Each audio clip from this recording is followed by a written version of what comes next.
Hey, what is going on, everybody? Hope you're doing well today. Hope your weekend has been good so far. Now, a couple of weeks ago, we started a series called Before the First Shot.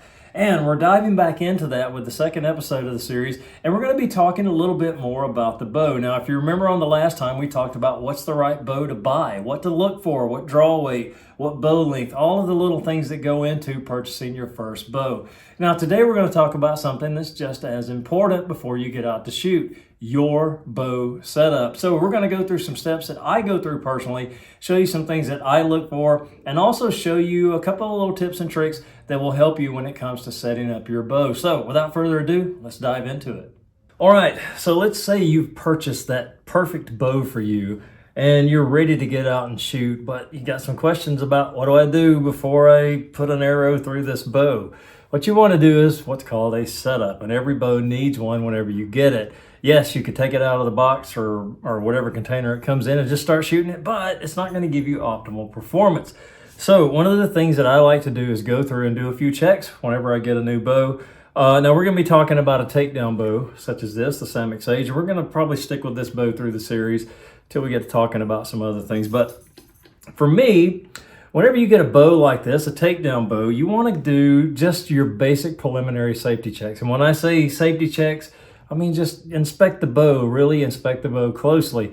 More times than not, you don't have any problems when it comes with bows being shipped from the manufacturer. But these are mass-produced bows. This is not like one-off hand craftsmanship that you would see for a custom bow build. So you do want to do some things with these before you actually get out and shoot the bow.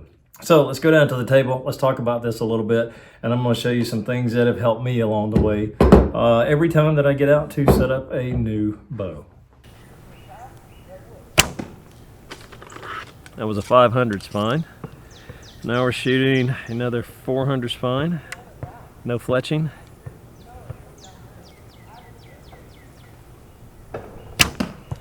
Alrighty, so when you get your bow, it's going to be disassembled, much like my Samix Sage here is at the moment. So this is a good time for you to check out different things with the riser and the limbs, just to make sure that everything is in good order before you put it together and go out shooting. One of the things that you're going to notice on a takedown bow, they're going to have these metal pockets. This is where the limbs actually fit in to keep them straight whenever you bolt them to the riser.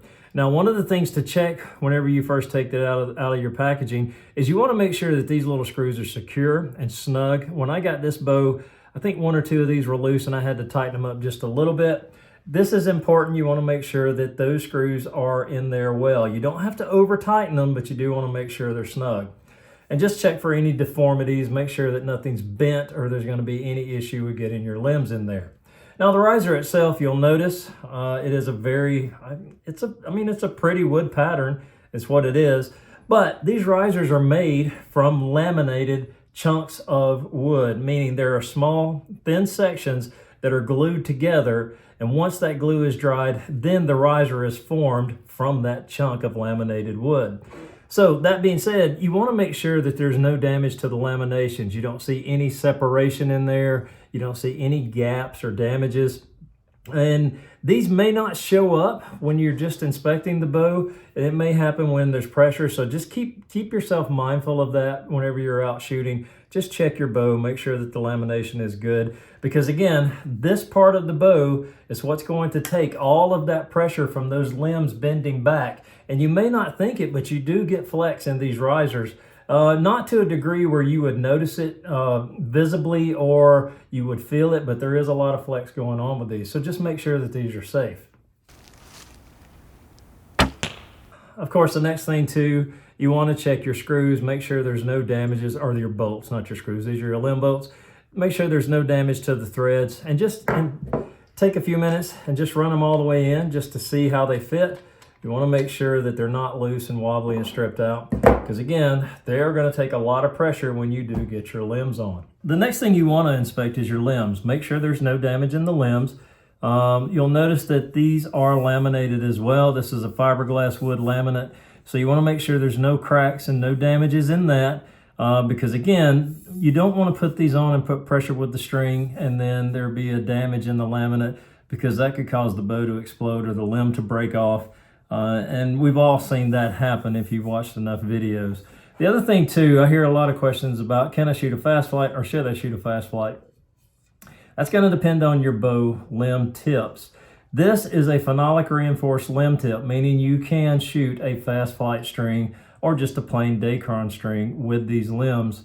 If you don't see this and it's just smooth, kind of like in this area, all the way to the limb tip, I would suggest against using a fast flight string, because that is going to either break off that limb tip or damage the limb completely.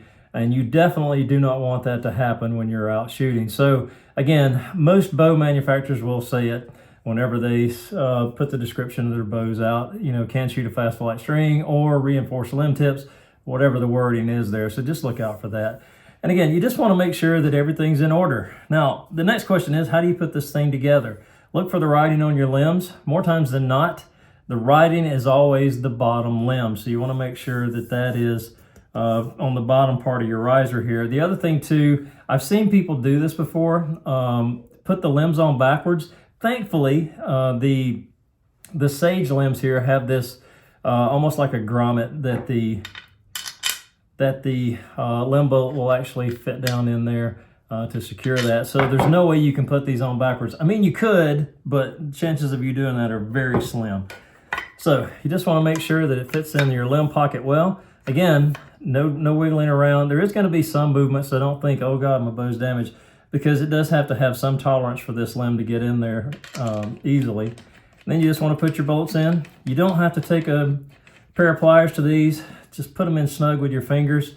You'll find that you probably won't even have to tighten them back up again. But if you do, you can take a pair of pliers and just put a little bit of pressure on there. Do not strip these bolts out, because that insert right there, I don't know if you can get that out or not and replace it, but it's probably going to cause a lot of damage to the riser screw pocket in there, so be careful with that.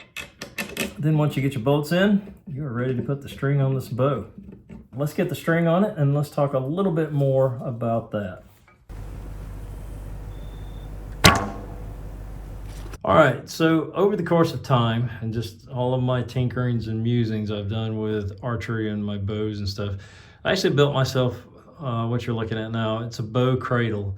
Very simple design. This is just some 2x3s and some flat press wood cut out, and then some Velcro for the top there to protect the limbs when I'm sitting down there. And if you notice inside, it also holds all of the different things that I need, from my serving to my pliers, my scale, everything that I need to set up a bow or do anything. This little cradle will do that for you. Again, you don't have to have one, but it's just a cool little accessory to have whenever you get into setting up bows and, you know, working on different things when it comes to archery. So again, okay, so now we've got the string on, we're ready to go. Not yet. We've got to do a few things to set this bow up before we actually get out to shoot it. One of the tools that you're going to need is a bow square of some sort. This one's an Easton. I've had it for years, and I bought it because of the cost, $11, and it has served me well over the years. Now, you don't have to buy an Easton. You can buy whatever brand you want or whatever you can get your hands on, but you're going to need this if you want to do a proper bow setup.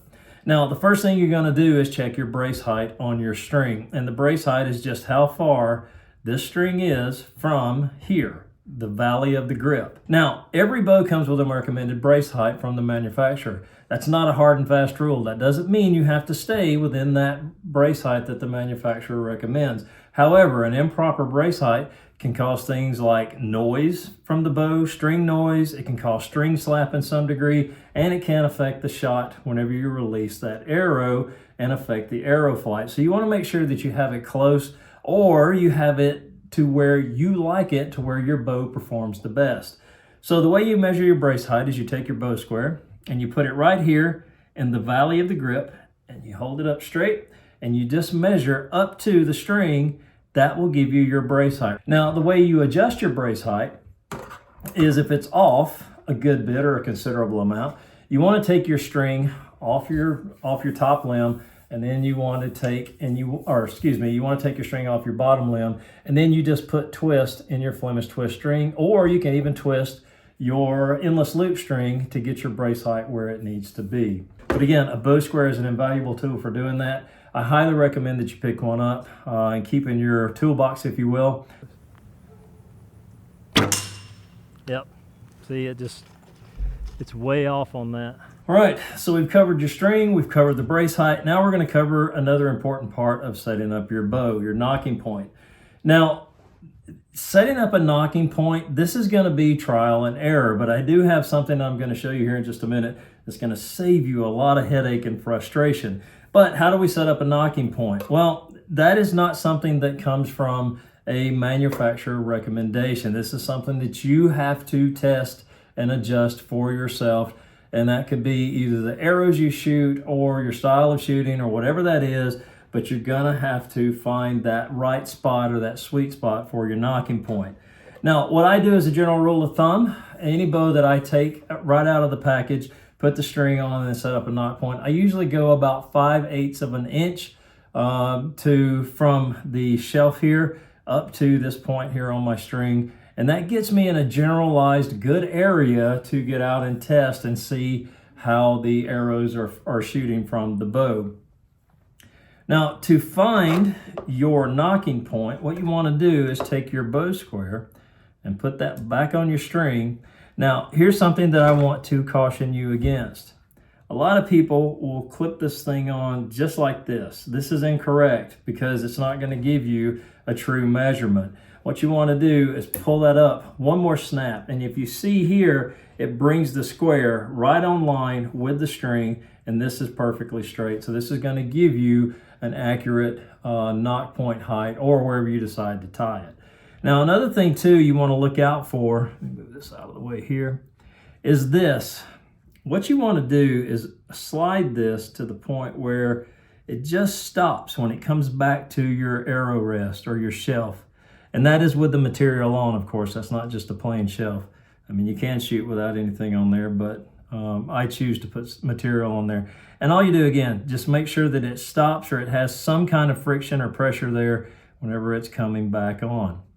And once you get that set up, then you're pretty much set to where you can make your measurement and then set your nocking point on your string. Now, I already have a mark here because I have a nock point on this already, but I'm going to show you a trick that's going to make your life so much easier when it comes to putting this nocking point on. Now, why is this important? Because this is going to affect your arrow flight. If this nocking point is too low, meaning it's down here to a certain degree, your arrow, I'm going to have to move this, sorry guys, your arrow is going to sit like this. And whenever you release that shot, what happens is that arrow is going to go in an upward motion from your release point here, and your accuracy is going to suffer severely.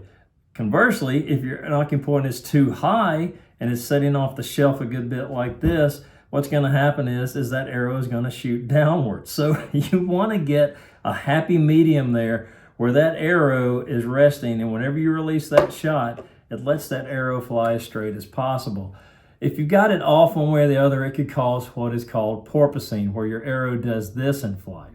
So you want to get it as close as possible to a proper adjustment. That's why it's critical that you're going to have to test this whenever you're out shooting your bow to get that set just right for the arrows you're using or just for your bow setup. So keep that in mind whenever you're getting your nocking point on. I think we're good there. And then you just want to take from, I can show you this.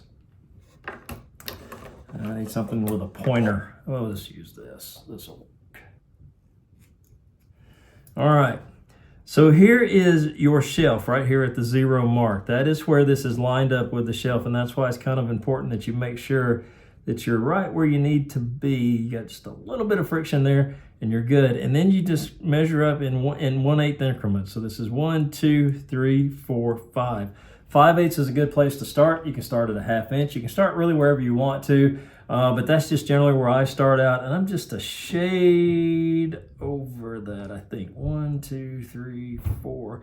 Yeah, I'm at about 9/16 is where I am with this one. So that one works well with this bow. Now, when it comes to putting the nocking point on, your string is going to stretch. So that's going to affect where that is. So I picked up a little trick from my friend Mark Roberts here, one of my subscribers. and he told me about a movable nock. So let me show you how to tie one of those real quick. This is going to save you a lot of frustration when it comes to setting up your bow. It's really weird pulling that back with these limbs on it because these are a 40-pound limb. It's just, I'm used to shooting this with the 45s. All right, so now we're going to tie our movable nock on. Now I've taken some Browning center serving, which you can see here. This is just a thicker center serving or end serving, a lot thicker than what I use for my, than I typically use for my string builds. And what I've done is I've tied a loop into one end, and the reason I've done that is because I'm going to use a clip, if I can find it around here. What did I do with my clip? There it is on the other side. So I'm going to use this to hold this string out on my string, on the bowstring, whenever I'm tying my movable nock. Now you want to make a loop in your center serving like this, and you want to hold it on your nock point like so, just kind of get it there. And let me take this, put it out of the way. Really just keeps this string out of the way, and you're going to use that here in just a moment. So again, it's always good to have those little clips around. Now you're just going to take this tag in and you're going to start looping around your string, overlapping the loop that you made in the center serving, and you're just going to work that down the string like so. You can do as many or as few wraps as you want to. I like to have a few on there just to give me a good solid wrap. And then once you get to where you feel like you've got enough, you take this end and you go through your loop like so. Just kind of lay that out of the way, and you want to keep pressure on this, and take your other end and pull that string through the other side. Now you want to make sure that you have all your loops, everything is kind of looking good here. You don't want any craziness with this. And you just pull it through like so. And once you do that, there is your movable nock. Now, what we want to do, trim these off just a little because you don't want those in the way when you're out shooting. Plus, that'll give you a little bit there. Now, the theory with the movable nock is what it's going to do is these wraps are actually going to follow the grooves in your serving here. So to demonstrate this, hopefully I don't make a monkey out of myself, I'm going to mark my string here, and we are going to move our movable nock. You just start to twist a little bit, and as you're twisting, what's happening is, I think I'm going the opposite direction. Yep, so I need to go the opposite direction here.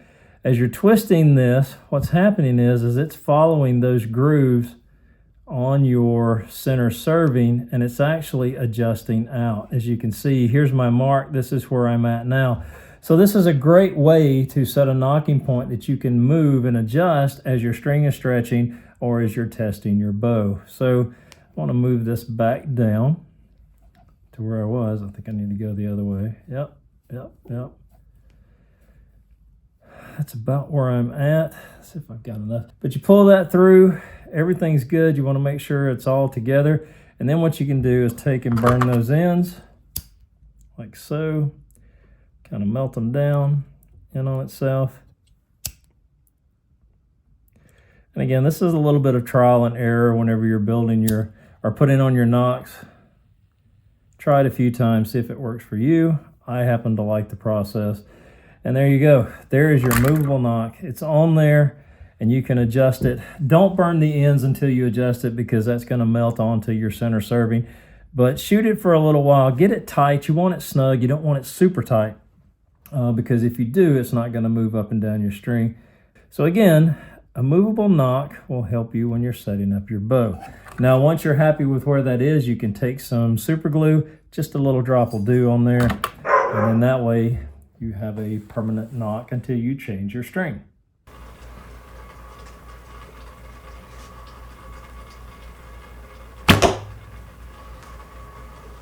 So there you go. That is how you set up your bow. Pretty simple, really easy. It takes the mystery out of it. Now, this is just a high-level overview of things that you can do to set your bow up whenever you first get it, or you're ready to go out and shoot and just start doing some testing and figuring out your place kind of in this archery world, if you will. Big thank you to Mark Roberts for sending me the tip on the movable nock. I have used this so many times now on my string builds, and I've really kind of went through a lot of my bows and really replaced all of those string warts that I've had with the movable nocks. These things are really amazing, really great, and it's a simple thing that if you learn skills like this, that you can apply them yourself, and you don't have to be beholden to somebody else to set your bow up for you.